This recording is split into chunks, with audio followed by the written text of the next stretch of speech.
Hello everyone, welcome to my channel Vasvi's multiverse. ఈరోజు మీకు ఒక మంచి డిజర్ట్ చెప్పేస్తానండి. అప్పటికప్పుడు చేసుకొని తినాలనిపిస్తుందా?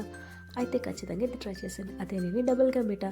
చాలా ఈజీ ప్రాసెస్లో నా స్టైల్లో ఎలా చేయాలో చూసేద్దామా? దీనికోసం నేను ఒక 4 స్లైసెస్ మిల్క్ బ్రెడ్ని తీసుకున్నాను. మొత్తానికి కార్నర్స్గా కట్ చేసేసుకొని మొత్తం స్క్వేర్ షేప్లో కట్ చేసుకొని పెట్టుకున్నాను. మొత్తం 4 కట్ చేసుకున్నాక నేను హాట్గా ఉన్న ఆయిల్లోని మీడియం ఫ్లేమ్లోని గోల్డెన్ కలర్ వచ్చినంత వరకు మస్ట్ అండ్ షుడ్గా ఫ్రై చేసుకోవాలి. అప్పుడే డబుల్ కా మీఠా చాలా టేస్టీగా ఉంటుంది. మొత్తాన్ని ఫ్రై చేసుకొని మనం ఒక సపరేట్గా బౌల్లో తీసుకొని పక్కన పెట్టుకోండి. ఆ తర్వాత వేరే ప్యాన్ పెట్టుకొని అందులో ఒక 250 ml fat full cream milk వేసుకోండి. ఎంత క్రీమీగా ఉంటే మిల్క్ డబుల్ కా మీఠా అంత టేస్టీగా ఉంటుంది. ఆ మిల్క్ని యాడ్ చేసుకొని అందులోని ఒక 50 grams మన షుగర్ని కూడా యాడ్ చేసుకుందాం. ఆ రెండు బాగా మరిగిన తర్వాత ఒక 1 pinch రెడ్ కలర్ నేను వేసుకుంటున్నాను. ఆరెంజ్ ఉంటే ఆరెంజ్ అయినా వేసుకోండి.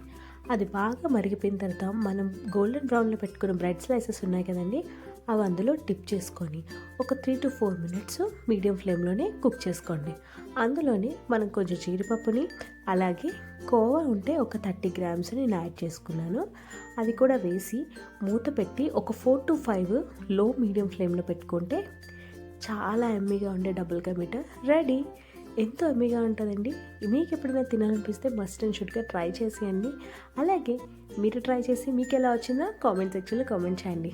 అలాగే నా ఛానల్ కానీ మీకు నచ్చినట్లయితే like and share and subscribe చేయండి. Please subscribe to my channel. Thank you so much.